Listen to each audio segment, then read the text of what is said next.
किसी मृत व्यक्ति का अगर पिंडदान ना किया जाए तो क्या होगा, और जो भी पिंडदान हम करते हैं वो उस तक कम नहीं पहुंचते।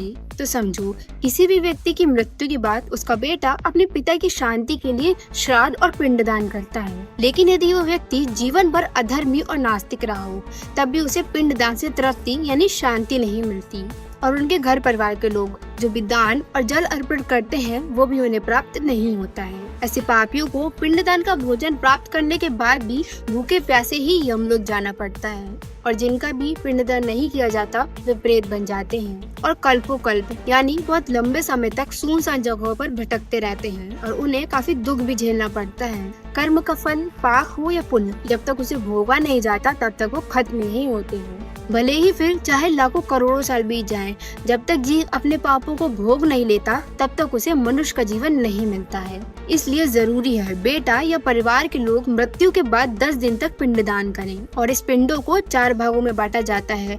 2 पिंडों को प्रेत के शरीर को मजबूत करने के लिए, तीसरा हिस्सा यमदूत के लिए और चौथा हिस्सा प्रेत के भोजन के लिए मिलता है। पहले 9 दिनों तक जो पिंडदान किया जाता है उससे आत्मा को प्रेत का नया शरीर धीरे धीरे प्राप्त होता है, और 10वें दिन के पिंडदान से उसे शक्ति और बल मिलता है। और मृत शरीर तो जल चुका होता है, तो आत्मा को पिंडदान से लगभग 1 हाथ जितना शरीर प्राप्त होता है, और इसी शरीर के सहारे आत्मा यमलोक के रास्ते में अपने पाप और पुण्य का फल भोगती है।